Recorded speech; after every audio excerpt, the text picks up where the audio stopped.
Well, hello, hello, hello. Super, super duper excited about today's presentation. Um, I know I posted it late again. I'm gonna get better, I promise, at posting these things on time. If you do decide to join the Zoom, I'm gonna try and monitor that as I am presenting. I do have someone that should be helping me out with that as well.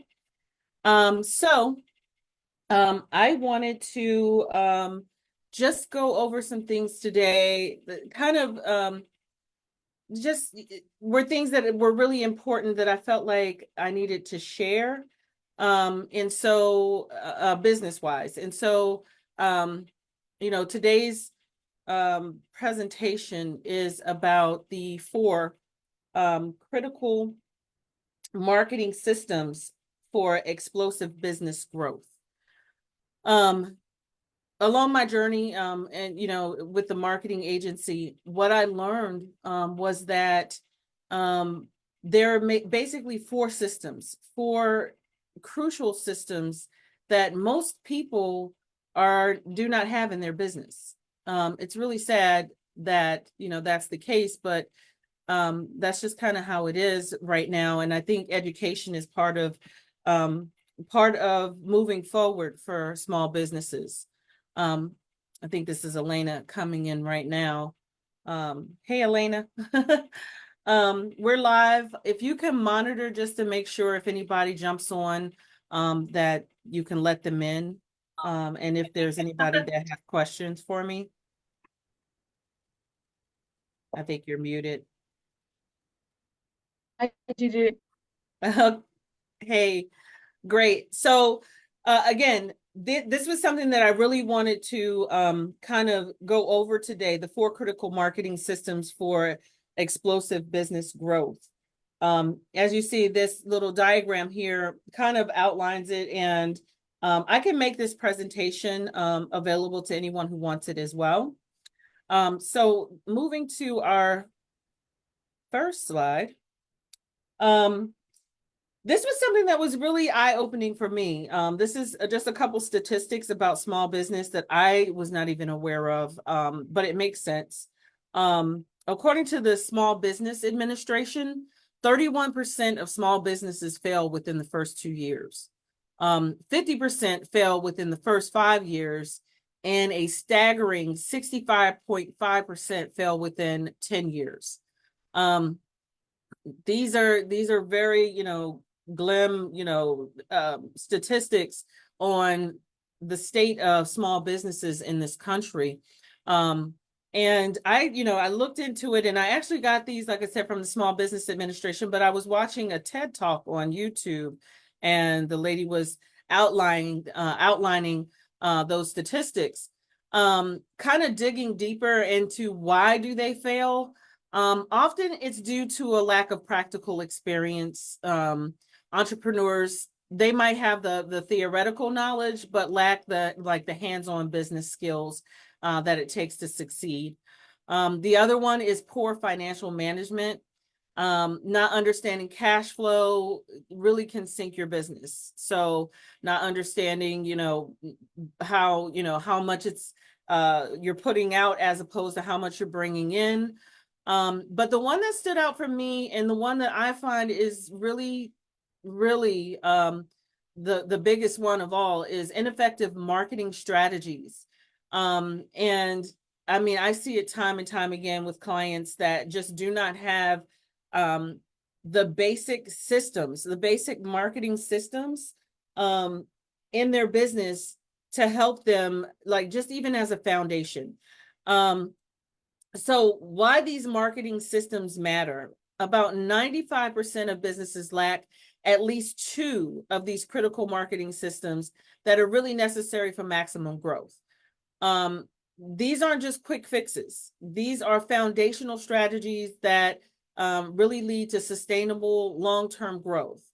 Um, and honestly, the best part about it is that they're not complicated. They're simple, they're proven strategies and systems, and it doesn't take a lot to implement these into your business. So the first one is reputation. Okay, reputation management. You want to build and protect your reputation. And there are three basic things. There's more things to this, but the three basic are: you want to make sure that you have an updated Google business profile. You want to make sure that you are managing your reviews, and you want to make sure that you have an effective means of communication for your potential customers and current customers. I like to put out statistics because I think it's really, really important. I found out that 84% of people trust online reviews as much as personal recommendations. 84%. So if you have your Google business profile and you've got reviews that you're not managing, that could really be a problem, especially if you have reviews that are negative and you're not addressing those. I mean, I think about it myself. Even when I'm on Amazon, I am literally going, if I find a product that I like, I'm going to the comments. I'm going to see what people are saying, the reviews.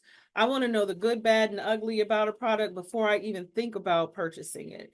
So, that is definitely important. And we're going to go dive in a little bit more into each of these. So reputation really starts with Google Business Profile Management. Your Google Business Profile, is there to ensure that your business, you want to make sure that your business information is accurate, such as your address, your phone number, your hours of operation, and you want to make sure it's up to date. I know periodically I get emails from, Google saying, it's the holiday coming up. Are you open? If you're not open, you need to update those. Or if you are, let them know that you're open. You want to add high quality photos of your business, photos and videos, honestly, of your business, of your clients, happy clients, of your products and services. You want to make sure, just like you have on your website, you want to make sure your Google business profile also has photos and videos as well. Okay.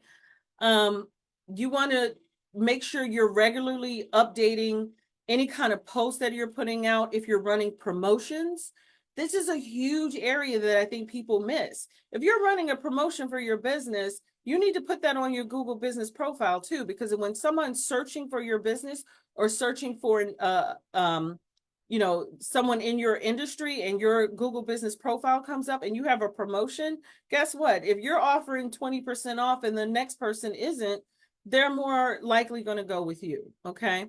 And the last piece of this is definitely to monitor and respond to reviews on Google. I can't stress it enough. I recently had a discussion with a business owner. I won't say the business, but they have, several negative reviews. And, the comment to me was, oh, it's okay. I have enough business anyway.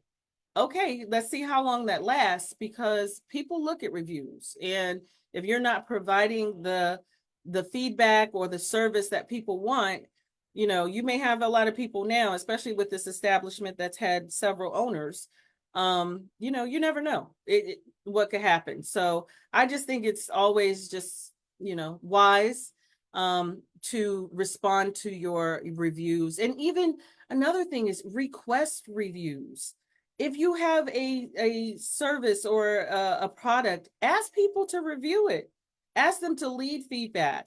Like I said, 84% of people read those reviews, and that's how they make their decisions. Going on to managing reviews, and I know I'm talking about this a lot, but it really does matter, and it matters also where you end up on Google. So those people who are on the front page of Google, a lot of times, there are a lot of factors that go into that, but a lot of times they are responding to reviews. They have more, if you've been in business for more than 5 years and you only have 3 reviews, that's a problem.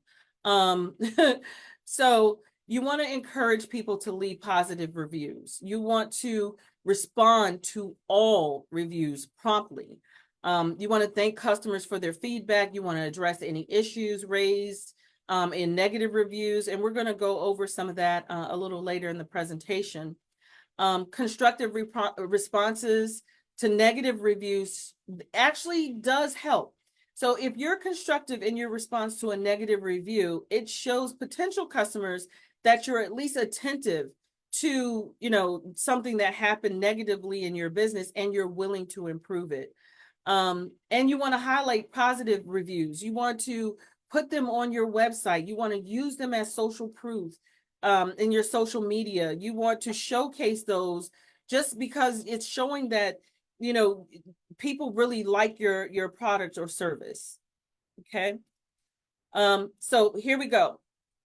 When you are responding to reviews, okay, there are some rules of thumb, and I'm going to go through responding to good reviews and then responding to negative reviews and some do's and don'ts. Okay, so for good reviews, if it's 3 stars or more, you always want to thank them for the review. You always want to explain your commitment to providing excellent service to all your clients. You want to emphasize their value to your company and express your appreciation. You want to encourage them to visit your website or join your Facebook group or community. This is a prime opportunity, to promote yourself, promote your website, even further, and even garner some goodwill from those folks. So here's a sample. Use the reviewer name. So John, Joe, Ashley, whatever it is. We appreciate that you took the time to express how pleased you are with our company. It goes a long way. From the start, we made it our goal to hire individuals who are passionate about serving and going that extra mile. When you take the time to send us feedback, we always listen and learn. It really does mean a lot to us. We're always here for you. Please contact us anytime. And don't forget to join our mailing list for exclusive offers. Thank you. That is a great way to answer a positive review. Okay. And so part of this also, just kind of going back another aside, is that you want to check your Google Business Profile regularly to check to see if anyone's left a review, and so that you can respond. Now, we're going to go to the negative reviews. If it's a 1-star or 2-star review, you still always want to thank them for the review. You want to take responsibility for the problem or issue that was expressed. You want to explain your commitment to providing excellent service to all clients, and you want to apologize and instruct them to, come see the manager at the business and show them the review, come to the business or email the business, however it is that you want them to contact you, to discuss how you can, maybe, help them with, whatever issue happened or whatever problem arose from that. So here's a sample. Use the reviewer's name. First off, please allow me to apologize and thank you for bringing this to our attention. Our mission statement is focused on making certain that our customers come first. We are looking into this matter right now. Your situation was an exception, and we are looking at resolving the matter right away. We are going to make sure that your future experiences with us are 5-star experiences. Please contact us. Thanks again for your honest feedback. You're taking ownership of what happened. You're whatever their grievance is, you're telling them that this is not part of our mission statement, that this is not how we normally operate. And then you're also giving them a way, asking them to contact you or go to the business so that you can help resolve the issue. By understanding what your customers are saying, you can make better decisions, you can improve your products or services, and you can keep your customers happy. Okay. Now, just a couple notes. Always use the reviewer's first name, as you saw in the responses. You want to use an informal and polite tone. Okay. You want to ignore any salutations in the review, and do not include an email address. That's what I was told. Do not include an email address in the reply. Have them, you can address them separately or what have you, but you want to make sure that they have another way of, call the office, what have you. So now,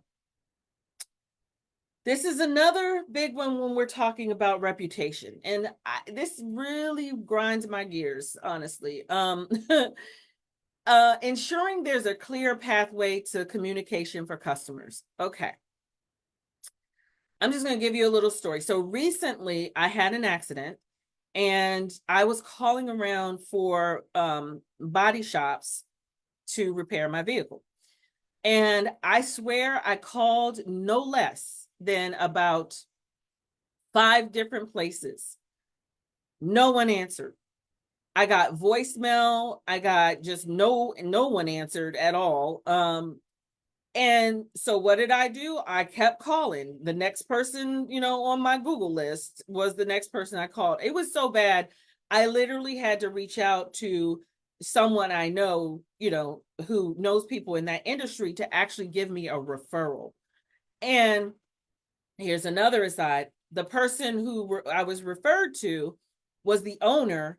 They answered the phone, but they were glued to their desk answering phones all day. So, this is one that's really important. So, have it set up so that you can send automated text responses to missed calls. Someone calls your business, you should have a system in place that gets back to them immediately that says, sorry, we're not available to answer your call. Please feel free to leave a message or a text, be able to send a text message to them inquiring, what it is that they need help with, something.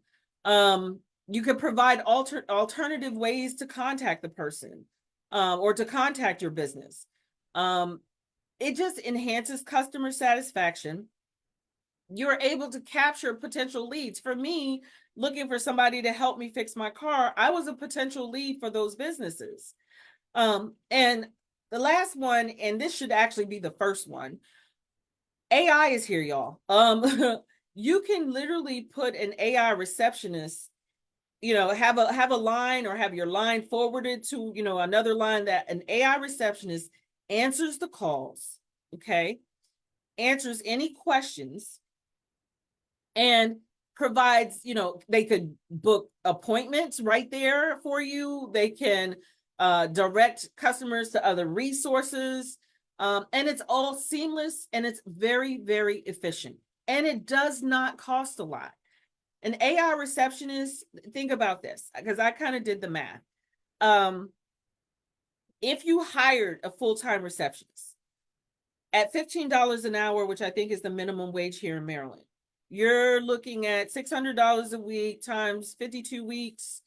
I think it was around 31,600. Don't get me, I'm not a math whiz, so especially not off the top of my head, but somewhere around that. You're going to spend a fraction of that cost if you just use an AI receptionist. And I don't want to hear about they sound robotic, this, that, and another. I'd rather have someone answer the phone that sounds robotic than have no one answer the phone. Okay. So let's get with, let's get with the times, people. Now, another way to expand your reach, let's move on to reach, which is one of the other key pillars. So we talked about reputation, how important that is. Oh, and back to the whole not answering the phone, that definitely can hurt your reputation as well, because I will never call those business again because I know I'm never going to get through. So you're hurting your business by not having a reliable way or means for people to communicate with your business. Okay. So now moving on to reach. Reach is the other system that you definitely need to have in your business. Okay. It is a way to expand your audience. Okay. You want to use social media, email marketing. You could use all different types of marketing that you can use to expand your reach. We'll go into some of that. And it is important also to use a multi-channel approach. don't just use one way and think that that's the end all be all. Don't just, oh well, I sent out a bunch of emails, or I'm posting, once a month on Instagram. No, that's not going to get it. You have to be proactive with your business. You have to be proactive, and not just use one channel, use multiple channels. To grow your business, you need to be able to reach more people. So that means you need to expand your audience, and you can expand it in several ways. And here's a fun fact. Did you know that 81% of people research products online before making a purchase? Okay. So if you do not have an online presence, that's another problem. You're not reaching enough people. If you have a brick and mortar, but you're not online, you need to get online. You need to start promoting your business through the internet. Okay.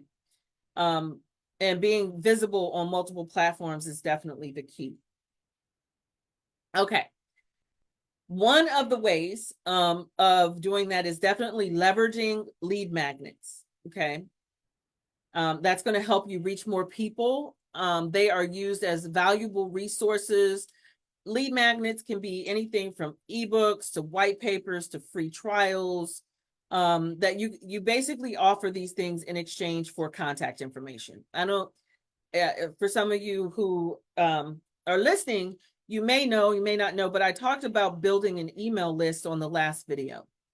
And I cannot say how important it is for businesses to have an email list. During COVID, and I'll stress this again, during COVID, the businesses who did, who were able to continue to thrive and do well, a lot of them were people with email lists. The email list allow you to be able to, whether social media goes down, whether, whatever it is, you're able to still reach out to your customer base or your potential customer base. You let them know you're still in business, let them know what products you have, let them know if you have any incentives or deals or sales going on. It's very important. So being able to collect contact information is kind of the bread and butter for businesses. And I just see so many businesses that do not use them, and do not have an email list. And it's really bad for the business. It's very hard to grow if you do not have an email list. Another aside that I learned is that, excuse me, if you ever want to sell your business, and you take your business for evaluation, or what have you, they're not looking at your business and, your products and services. One of the key factors in them evaluating your business and how much they would, you would be able to sell it for is, do you have a list and how many people are on that list? And that will determine whether you get hundreds of $1,000s for your business or millions of dollars for your business. It's just a fact. So that's, just one piece is lead magnets. Create one. Another thing about lead magnets is, I was told the more it hurts to give away, the better the lead magnet. So if it's something that you're like, oh, I really don't want to give this away, give it away. That is what's going to cause people to see you as a true expert.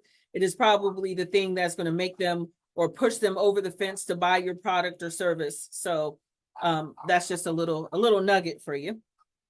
Okay. The other thing is building funnels for your customer journey. Now, one of the things that I've found in the business, arena is everyone thinks that a funnel is, I have a landing page. That is one aspect of a funnel, but it is not a true funnel. Okay, a marketing funnel maps out the customer's journey from awareness to action. Okay, you want to create awareness, you want to create interest, you want to facilitate a decision, and then you want to prompt them to take an action. Okay, the funnel includes steps like I said, creating that awareness, generating that interest, And moving them, the end goal of any funnel is moving them to the action that you want them to take. Now, not all funnels are sales funnels. Some funnels are, you know, awareness funnels. You want them to join a Facebook group, or you want them to become part of your community. I see it all the time on, you know, YouTube, for different people that I follow, that, you know, at the end of their video, they're like, make sure you follow us, you know, on Facebook, or make sure you join our school community. And if you want this free resource, you know, join this community, or what have you. And what you find is that it also, by guiding prospects through these stages, you can increase your conversion rates and turn more leads into actual customers. Okay. So you need to know your customer journey, and you create your funnel to guide them through that. Okay. Implementing follow-up campaigns. Again, this is all part of reach, but this is huge. I mean, huge. Follow-up campaigns are essential for nurturing leads and maintaining engagement. According to a study by Backlinko, companies that excel at lead nurturing generate 50% more sales-ready leads at a 33% lower cost. Targeted emails can provide valuable information, they can address concerns, they can highlight benefits, and it just helps to keep your brand top of mind for potential customers. So one of the things to keep in mind is, as people are going through your journey, and as they're going through your funnel, they may not be ready for what you have to offer at that point. But that doesn't mean that you stop, you know, engaging with them. And I find that most businesses, if someone, you know, if they come to your page, or they come to a webinar, or whatever it is that you have attracted them to, but they don't purchase, or, you know, there's actually, most businesses do not follow up. They do not, first of all, they're not collecting the pertinent information to follow up, and then they don't follow up. So that's a real issue.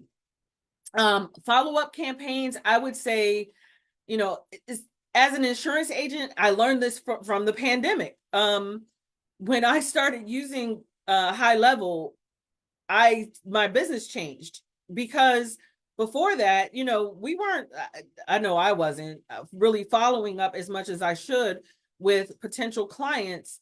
Once I started using High Level, I was able to automate emails going out to them, you know, educating them on their benefits, educating them on retirement, educating them on life insurance. And eventually, over time, those people who didn't, you know, or weren't ready to retire, you know, that year, were retiring in a couple years. And because I was staying top of mind, they were the ones that were right there, you know, as soon as they were ready to retire, saying, hey, can you help me out? But because we, as business owners, or because most business owners do not follow up, you know, those are just lost sales. Honestly, they're people who you haven't nurtured to understand how your product or service will help them. So you want to make sure that you have a effective follow-up campaign. Okay.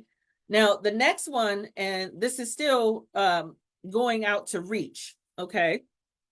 The next one is harness social media. Like, social media campaigns can really significantly expand your reach.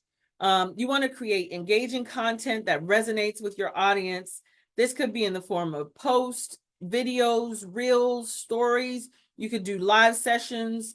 Believe me, I am right here to let you know, up until this time, and Elena, who's on here, will probably tell you, I have been fighting going, you know, and doing content live and all of that tooth and nail. But someone recently said, and it made so much sense to me, it's not about me. It is not about me. It is about me having information that I can give to other people and help them on their journey. This is not about, it does not have anything to do with me. I am a I am here to help other people as they move through their small, through their business journey. Any information that I have and that I'm able to give, that is what I'm supposed to do. And so that's why I'm here. Okay. Um, you want to also focus on building a community. Now, this is a huge nugget too. If you don't have a community, start one. Okay. Focus on building a community around your brand. It encourages followers to engage with your content. They're able to share their experiences and they're able to connect with each other. That's a huge point. In a community, you can have courses that they can take. You can have lives and Q&As that you do, but once you start building that community, what you'll see is that people start helping each other in the community. And you're no longer even, have to be there 24/7, helping people because they start helping each other. But you definitely want to interact with your audience by responding to their comments and their messages. And the personal interaction that you give can definitely build a loyal community and foster stronger relationships with your customers. And you don't need you don't need thousands of people in a community. There are people who are making a lot of money with, less than 500 people in their community. Like, they don't need thousands. You really don't. So think about starting a community. All right. One last piece is the social growth funnel. And I say this because, these are all things that we can help facilitate for our clients and that we do facilitate for our clients. One of them is this social media growth funnel. And I'm bringing this out because kind of gone are the days of sending people to landing pages. That's why I didn't include landing pages in here. Because landing pages just have been and are traditionally adding another friction point in your buyer's journey. Everyone is saying, oh, and if you want more information about such and such, and they'll send them to a landing page where they then have to put in their name, their email, phone number, whatever information it is that you're trying to gather. But there's a better way. And the social media funnel actually does that. If you use it, you can use it, honestly, you can use it on any of your social media. It works best on Instagram or Facebook. And it helps you really to expand your reach and drive conversions. The first stage is awareness. So you want to attract followers with engaging content, again, such as high quality photos, videos, stories. You want to use the relevant hashtags so people can find you. And you could also collaborate with influencers. The next thing is engagement. So you want to build relationships with your followers through interaction. So one of the big things that I see a lot with people who are using this type of funnel, you'll see them and they've got their profile optimized. It's got exactly what it is they do. It's got, a little bit of information about them, but it's got a call to action right there in their profile that says, you want this lead magnet, comment below or DM me or what have you. You're engaging with them and having them, instead of leaving that platform that they're engaged on, that they're already scrolling through, instead of having them leave that platform and go somewhere else, you're telling them, okay, just DM me and I'll send it to you. So them DMing you, if you have a system like Empower AI or High Level, it's capturing their information when they DM you, and you can set up, again, automated responses using AI or using automation that responds to them, sends them the lead magnet that they're looking for, whatever it is that they're looking for, the link to a download or what have you. And from that, what I've seen is that people use this kind of funnel to turn followers into believers, into people who are engaged, and then eventually into customers. The conversion rate on these is really high because you're not putting a whole bunch of things in the way or obstacles in the way of them getting to know, like, and trust you. This is the whole point of this. Know, like, and trust. That's what you want your potential clients or customers to do. Okay. And then retention. Retention is huge. Once you have them in your, what I call your digital ecosystem, by continuously engaging with them, consistently putting out content that is informative, that is insightful, that is helpful for them, you know, basically it's just allowing you to effectively attract, engage, convert, retain, and it's building growth for your company. Okay, so think about implementing a social growth funnel. If you need to know more, please reach out to me. The third pillar, and I'm hoping I'm not running over too long with this. This is a little longer of a presentation today, but the third pillar is resell. You want to unlock the full value of your customers. Okay, this means making the most out of your existing customers. Studies have shown, now this is a fact, that it's 5 to 25 times more expensive to acquire a new customer than to retain an existing one and sell to that existing customer. Okay. Some strategies that you can use for your existing customers. Use upsells. Okay. I don't know if you guys even realize you are constantly being upsold every day, everywhere you go. Okay. One of the biggest ones that I always see is at fast food restaurants. When you're in the drive-thru and they're like, "Oh, would you like fries with that? How about a pie?" You know, those are upsells, you know, and they're famous for it. But upsells basically encourage customers to buy an additional product or a higher end product, you know, any kind of add-on. And according to a study by Forrester Research, upselling can actually increase sales by 10 to 30% on average. Okay. The next one is cross-selling. So let's say, and I'm going to add one. It's not even on this slide, but I'm going to add one to this too. So cross-selling is where basically you're promoting a complementary product. The best example of this is anyone that shops on Amazon. They are known for this. As soon as you buy something, or as soon as you're looking at something, there's something that says people who bought this product also bought, and then they got, you know, 3 more other things, and I fall for it all the time. So they actually, Amazon reports that cross-selling contributes to 35% of its revenue. 35% of Amazon's revenue comes from cross-selling.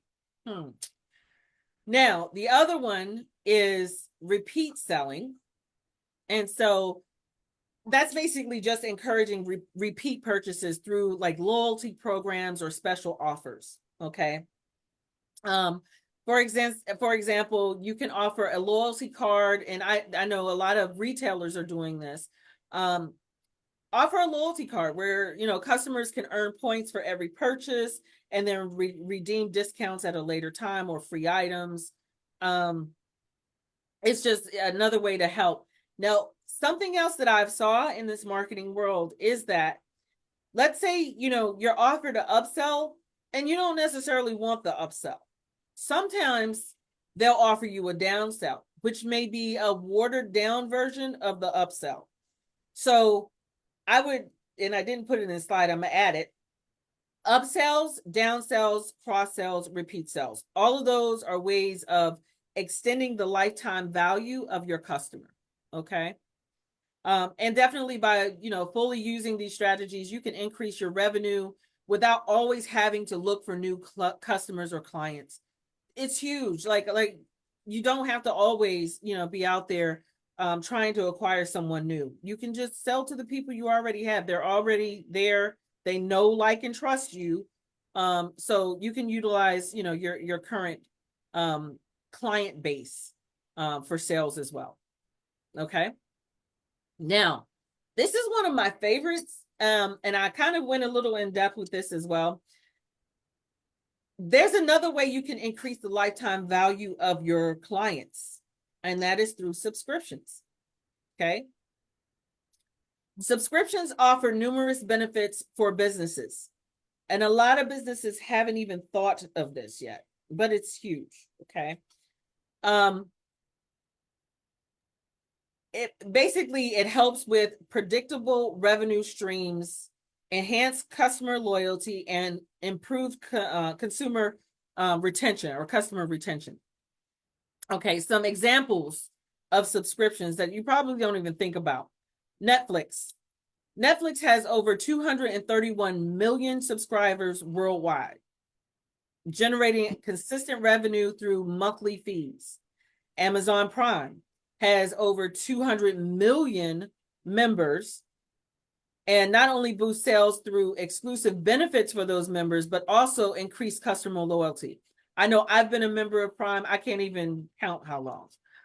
And I'm still a member of Netflix, or I still have a Netflix subscription, even though they raised the price, tremendously.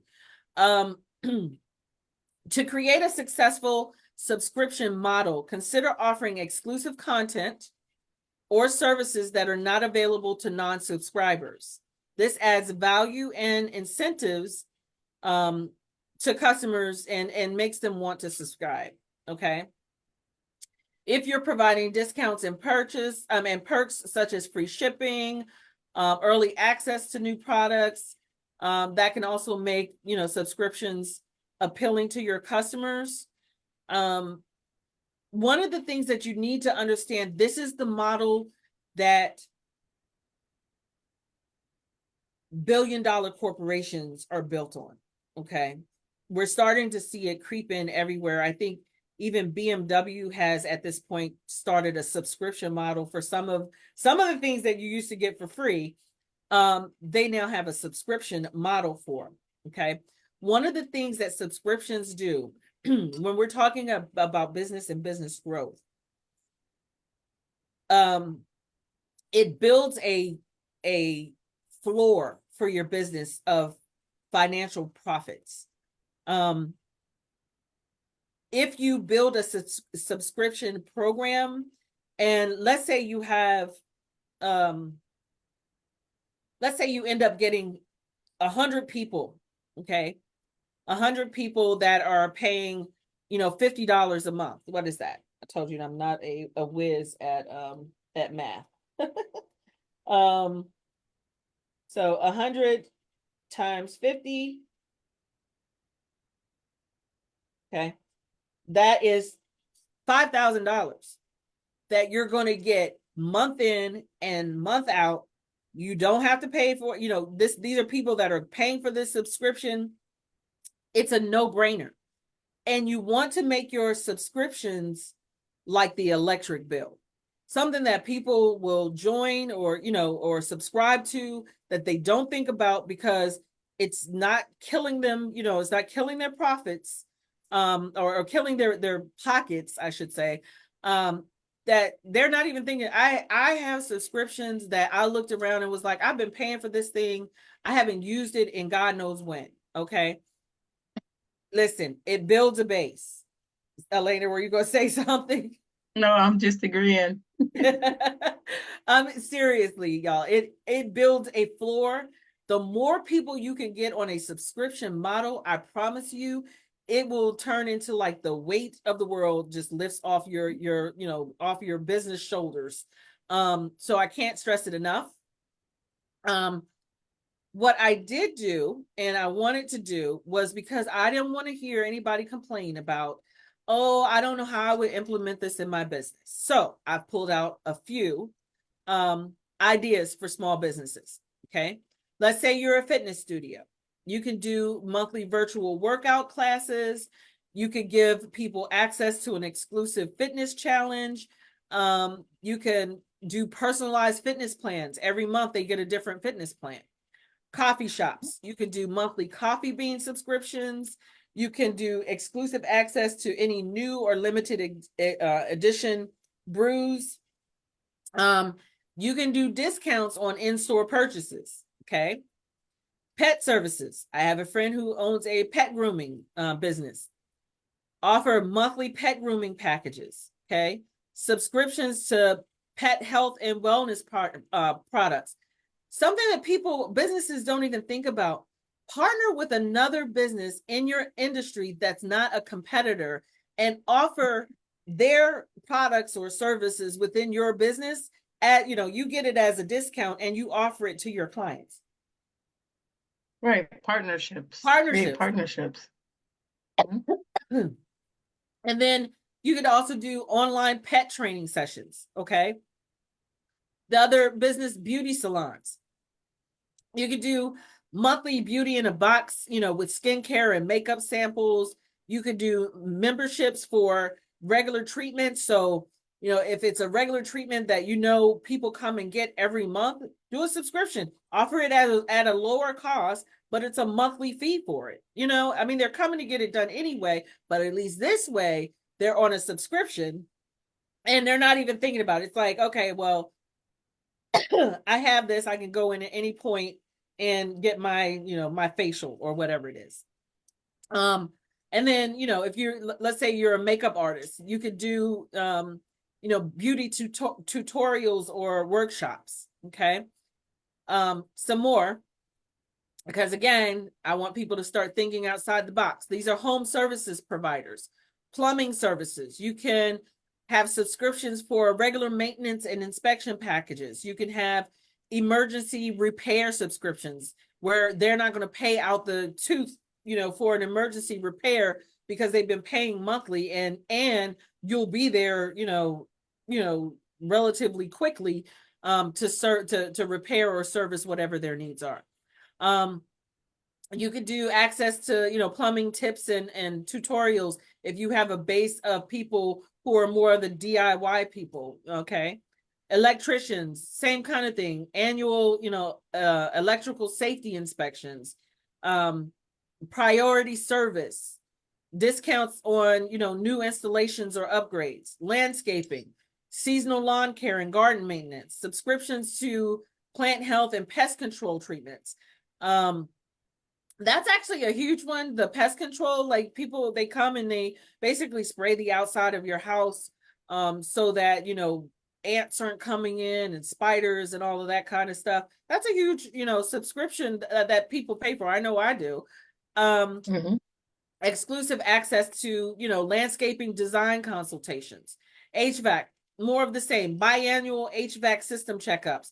Someone would probably pay you $50 a month to know that their HVAC is that you're going to come out, say biannually or even quarterly to check up on their HVAC system so that they know, or they can maybe, head off something happening with their HVAC system before it happens and it becoming something, costly. Again, they could get priority emergency repair services and discounts on new systems.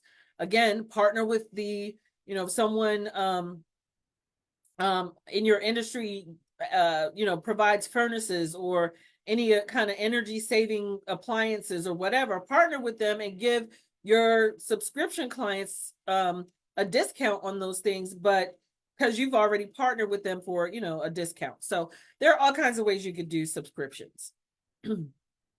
Okay. So our last pillar, and the one, because I know we're running a little long, but I wanted to definitely hit on retargeting. And retargeting is huge because a lot of times, just like follow-ups, and you'll see in here, email campaigns with follow-up, personalized follow-ups. We're going to do a video on how to actually set up a follow-up campaign with emails. So that'll be in the near future.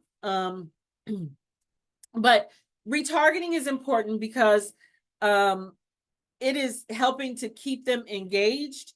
It's helping you stay top of mind. It's helping again with the idea that people may come to your, webinar or whatever, don't purchase, but so you're retargeting them. There are ways with ads, and I didn't put that in here because I don't want, I'm not that person that's always going to be like, oh, you need to run ads. You need to run ads. Sometimes you don't necessarily have to run. Sometimes you're not at a point to run ads. You're not at a point to run ads if you have not put any of these, systems in place, okay? Because you're wasting money running ads and not being able to follow up with those people, not being able to send them through your buyer journey, none of that. So do not run ads unless you have these systems in place, okay?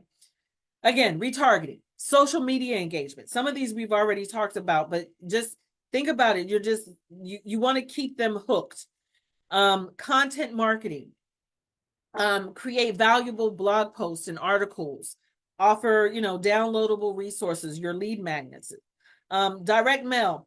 Now, I put this in here because not because I believe in direct mail as in postcards and things of that nature, just going out randomly.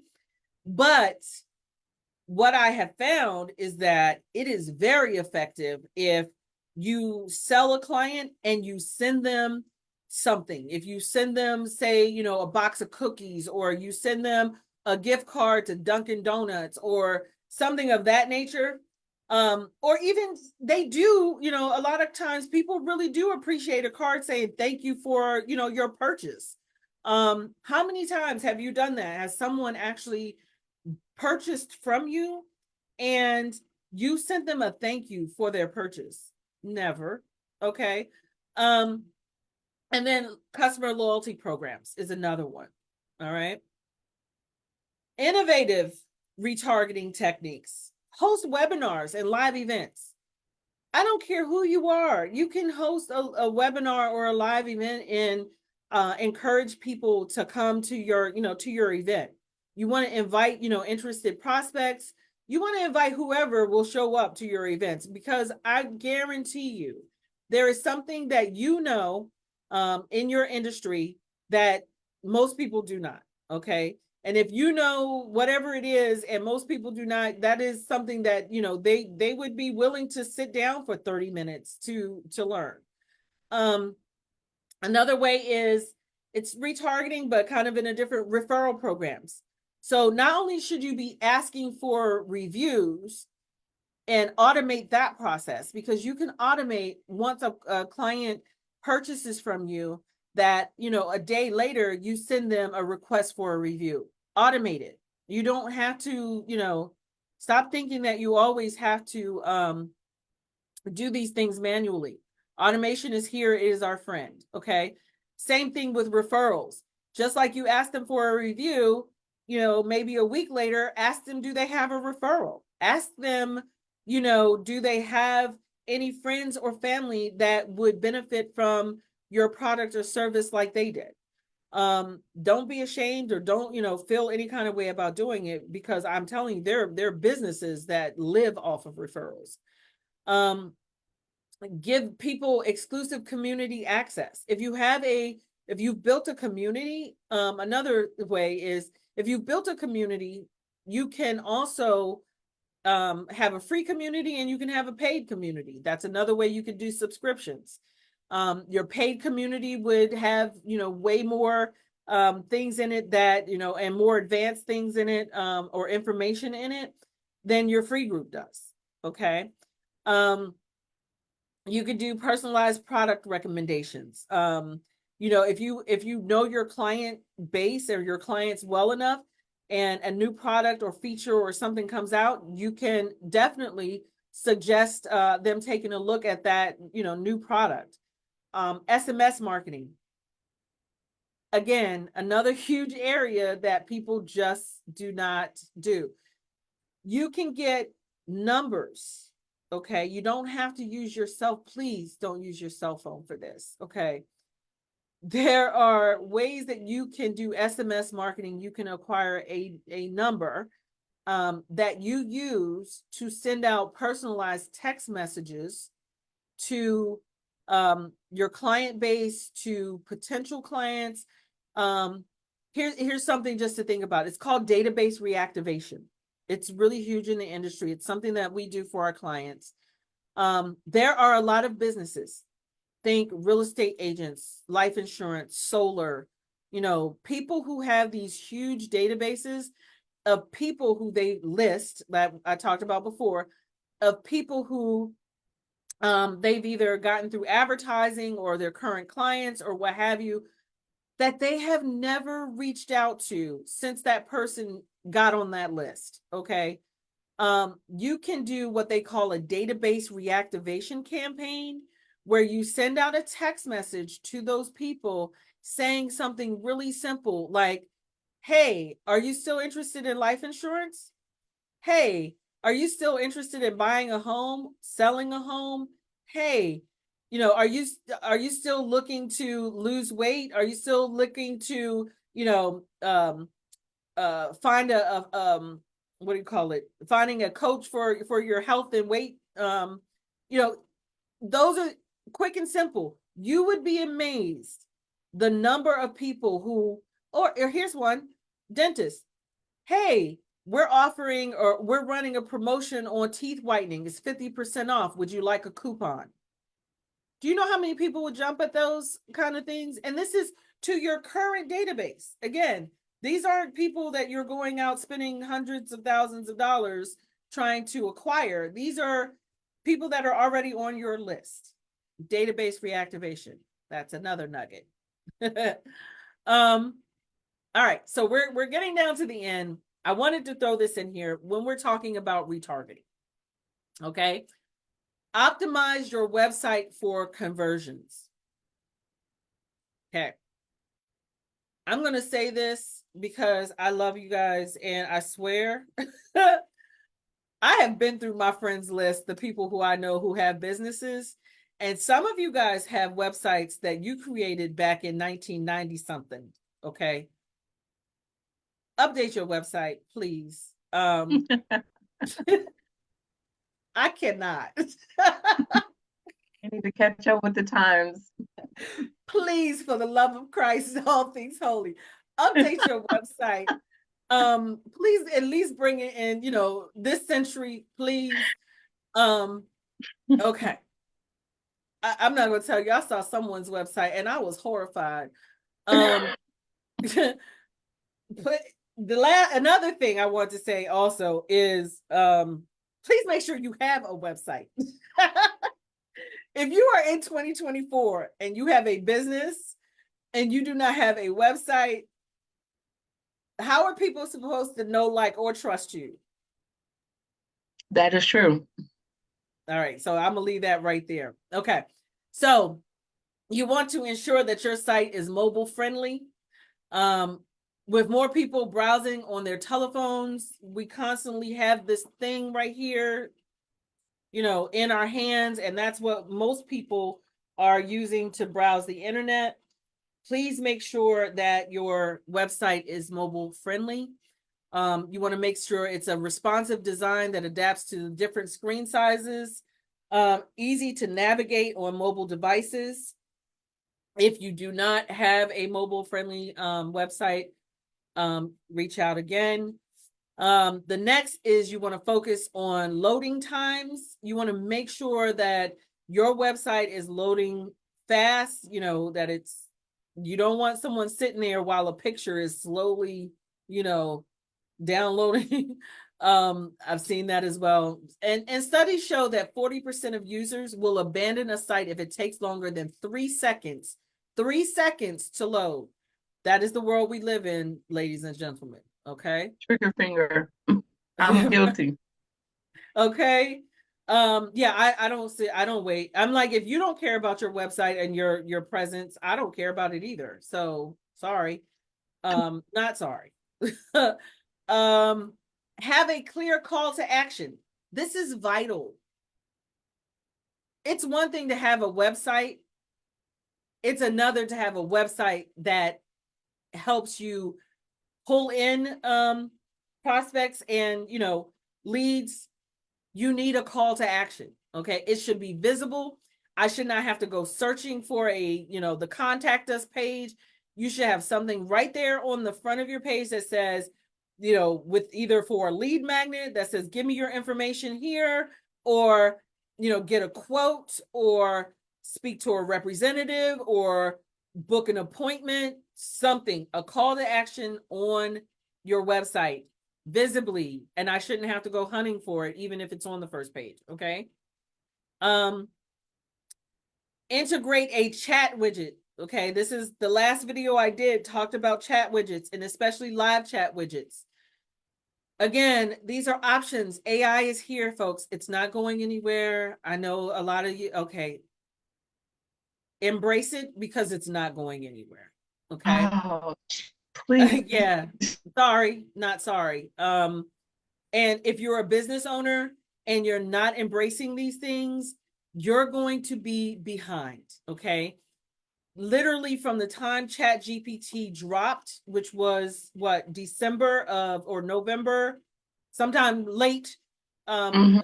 2022 to now, AI has leaps and bounds from when, and I Oh, was amazed and astonished when it first, mhm. dropped. The fact that now you were able, oh, and I have this because I wanted you guys to see this. I'm glad. Let me, how do I do this? I want to go, hold on. Okay. So I want you guys to be able to see this. So I'm going to pull this over here. And I know because we're on Zoom, things move kind of slower. Elena, let me know. Okay, there it is.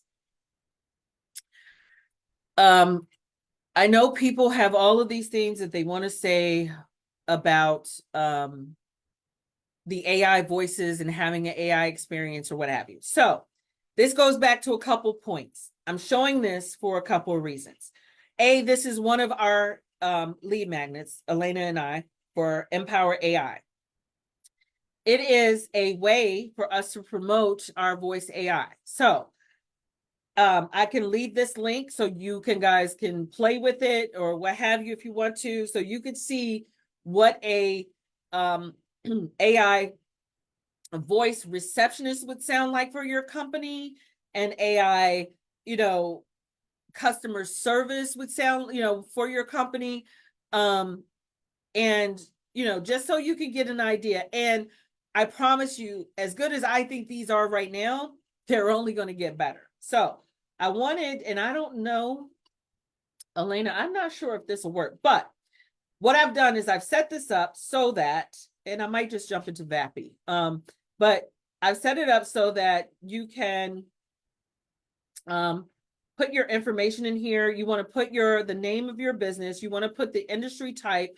So Elena, give me a name for a business, the type of business, and a product. Just The name of the business would be Third Ward Bike Shop. okay. Third Ward. As y'all could tell, Elena's in Houston. um, okay. And it is a bike repair Yeah, shop. Okay. And your service is you repair bikes, right? correct. Bike repair. Repair. Okay. Now, so what will happen as soon as I hit this, and I'm not sure if you guys are, I hope Elena, they'll be able to hear this. But as soon as I hit this, I'll let you know if we can't hear it. okay. Let's see. Oh, there we go. It's calling my phone. I don't know if you guys can see me. Hello? I'm Ashley from Third Ward Bike Shop. How can I help you today? Yeah, I'm interested in getting my bike repaired. Can you help? Of course. We offer a range of bike repair services. Would you like to schedule an appointment for the repair? Yeah, but can you give me some information about pricing? Certainly. Our pricing varies depending on the type of repair needed. For example, basic tune-ups start at around $50, while more complex repairs may cost more. Would you like to schedule a repair appointment now? Sure. Let's go ahead and schedule one. I mean, I have a unique bike. Are you guys able to work on bikes that are not your typical or your atypical bikes? I mean, this was one that was custom made. Absolutely, we work on custom and unique bikes as well. Our team is experienced with a variety of bike types. When would you like to schedule the appointment? Do you prefer morning, afternoon, or evening? Let's say mornings. Great. Let me check the availability for you. The earliest available slots are July 12th from 9 a.m. to 11 a.m., July 13th from 9 a.m. to 12 p.m., July 14th from 9 a.m. to 1 p.m. Which of these works best for you? Let's say the earliest. Let's say July 12th at 10 a.m. Great choice. I'll need a bit more information. Could you please tell me your name? Sure, it's Gigi. Thanks, Gigi. Could I have your phone number, please? Sure, it's 443-123-4560. Thank you. Could you please spell out your email address for me? Sure, it's Gigi@gmail.com. Gigi is spelled Gigi. Got it. Your email is gigi@gmail.com. Is there anything specific you'd like to discuss during the appointment? Just how I can get my bike fixed. Understood. Give me a moment to finalize your booking.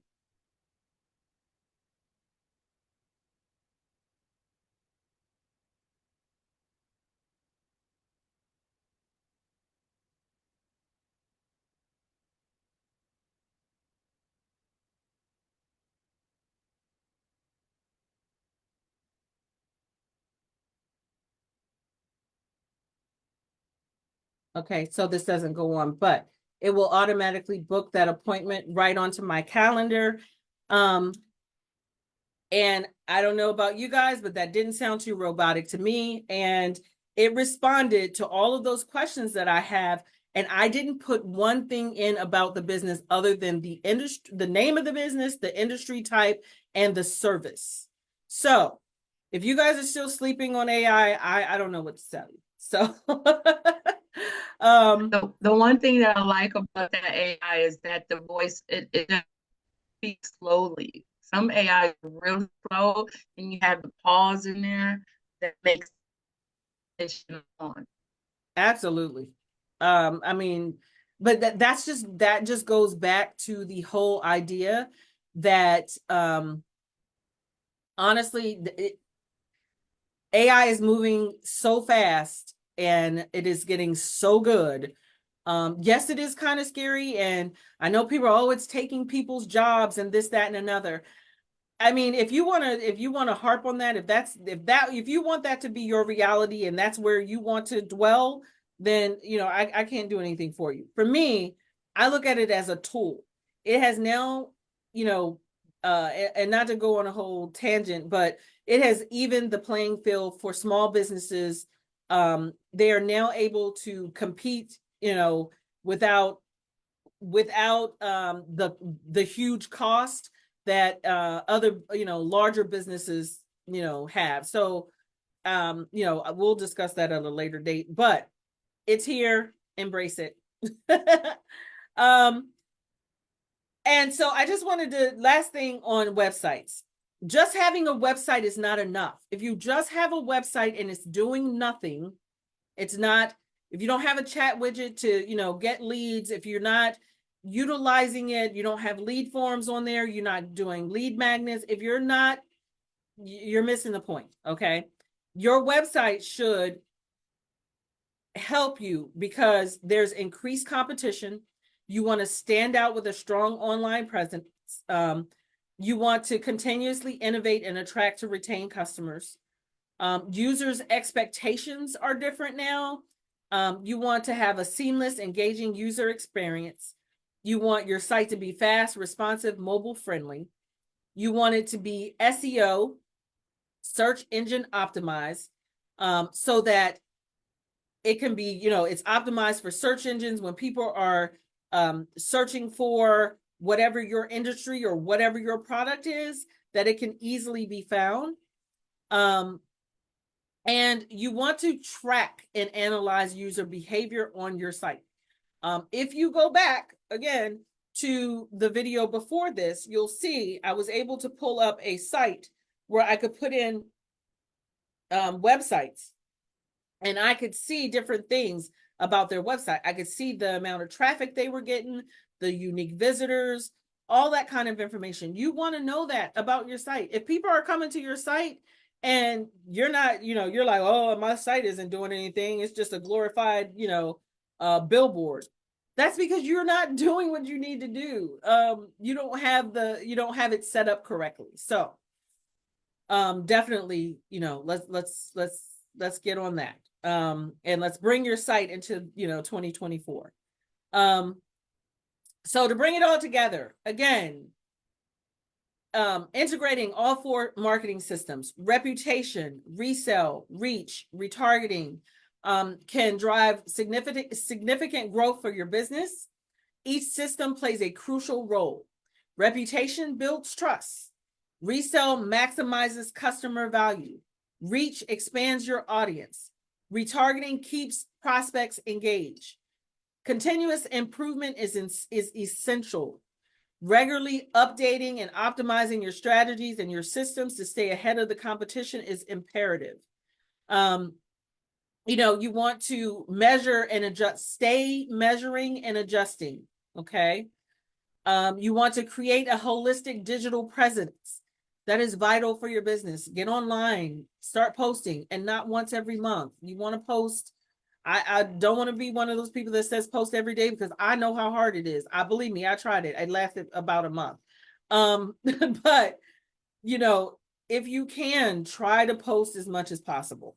Even if you could do 3 times a week, that's better than nothing at all. Okay.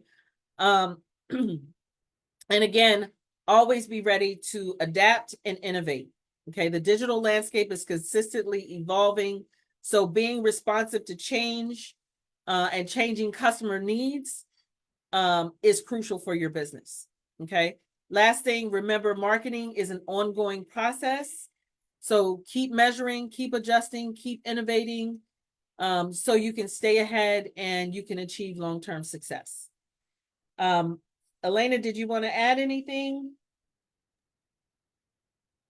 No, G, I think you did a beautiful job. It's very informative. Thank you. Thank you. So if any of these systems you guys are interested in, please let me know. Please reach out to one of us. My contact information is right here.